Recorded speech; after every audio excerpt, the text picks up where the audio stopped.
Welcome to the Loaded Cannon. Very disappointed. Today I want to dedicate this video to a friend of mine called Mac, who huge supporter of Palestine, spent his life in solidarity of Palestine and with Palestine, and unfortunately recently passed away. So this is to you.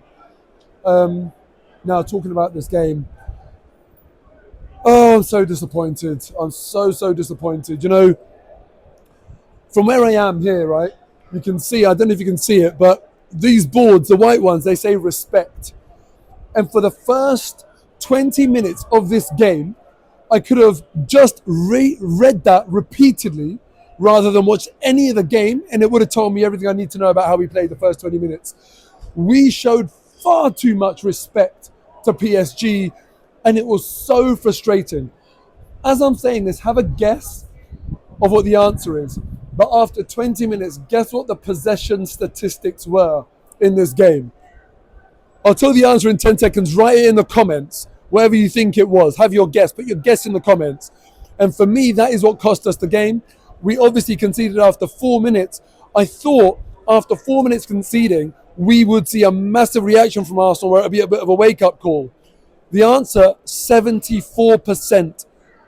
How can PSG have 74% possession away from home in the Champions League semi-final, which is a huge occasion, and we should have been bang up for it? But unfortunately, I think an occasion like this can go one of two ways. You either play the occasion or you just play your game.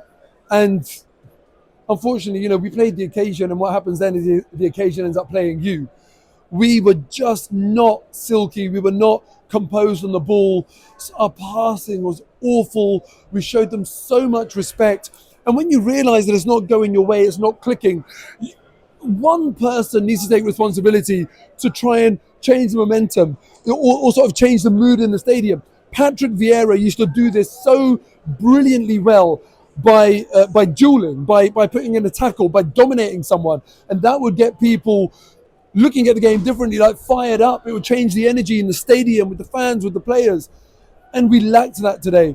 You know, I'm going to name some players, and as I name them, think about their highlight in this game. Think about what they really did in this game. Trossard, Martinelli, Saliba, Erdegaard, there's Rice.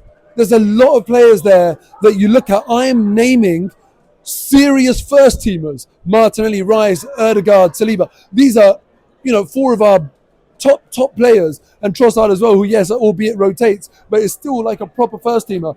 They did not play their usual level. And look, going forward,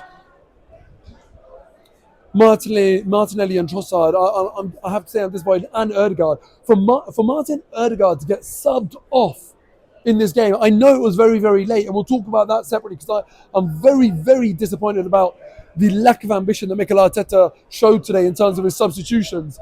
But for Martin Erdegaard to get subbed off, you should never be getting subbed off. You're our most creative player, and you're our club captain. How are you getting subbed off, and what does that say about your performance? I've said this before. You know, the ruthlessness that Mikel Arteta showed when he replaced Aaron Ramsdale, no one saw that coming.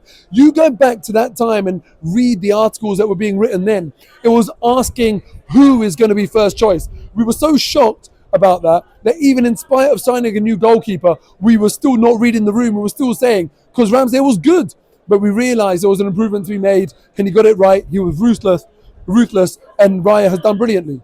Now, Martinelli, has he really been good enough? Is he really clinical enough? Erdegaard, I have to say, I'm not being funny, but we can improve on these players. You look at Kvaratskhelia, what a player he is. And it will be tough to improve on them, and I don't want to scapegoat anyone. I feel like I'm going down that road because of my frustration from today. So I'm going to change tact, because I don't want to scapegoat players today. But overall, the summary of the game is that there were too many top players in our team that did not play as well as they should have, and they did not play in a way that this occasion demands of you. Really disappointed. William Saliba was not a Rolls Royce today. What was up with him? He looked almost like nervous on the ball at times. I did think to myself, because we're so used to him being so imperious, I thought to myself, a young French player, with the world at his feet, one of the best defenders in the world, playing against, France's premier team, I thought he would relish in the moment to sort of showcase his talent to France, to the entirety of France in this massive game.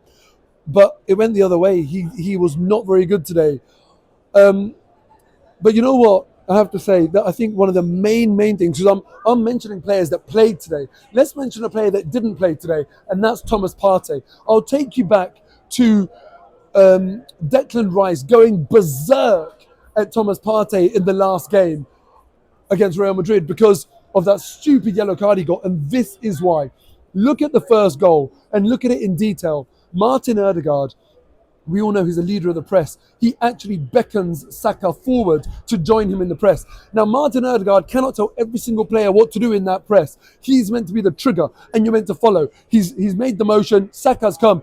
Who is coming from behind? Who is coming to plug that massive gap that gets left in the middle of the park when your forward players run forward and press? No one was the answer. The answer was no one. If Thomas Partey is playing today, Declan Rice fills that gap. Because he wasn't, our system had changed and it didn't work. Declan Rice, no criticism of him.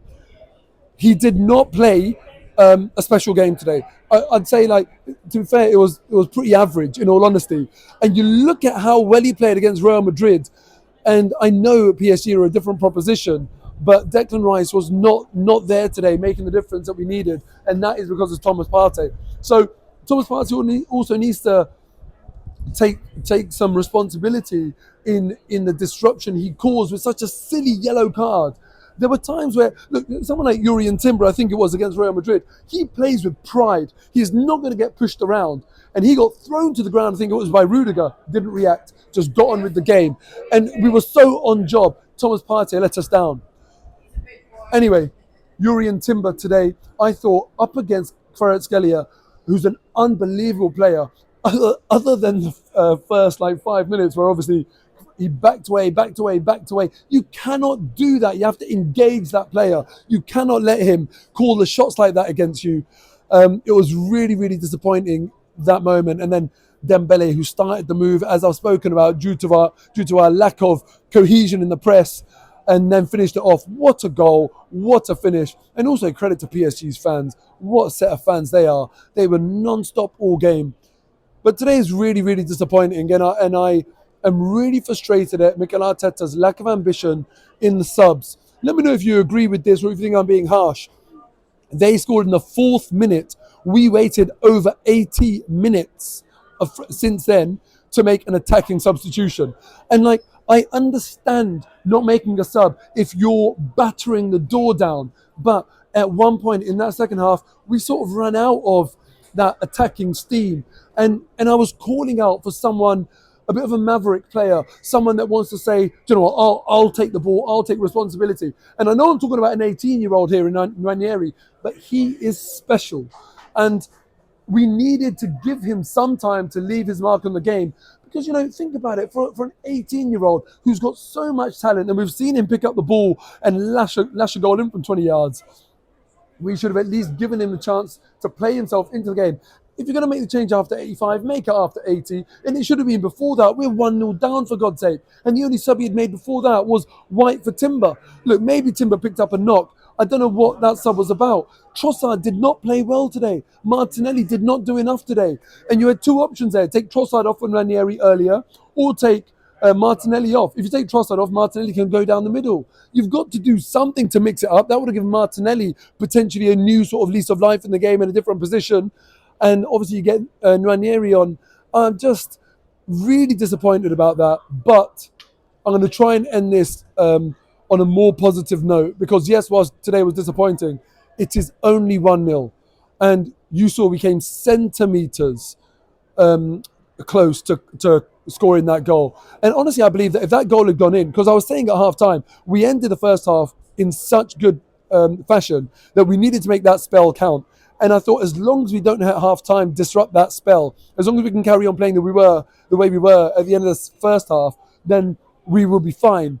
And I thought we had achieved that when we scored. And had that goal stood, I honestly think we could have gone on to win the game. But c'est la vie. I'm in my c'est la vie era now. We didn't win the game. That wasn't allowed. So now it's all on Paris. Let's go to Paris and have an unbelievable time of it.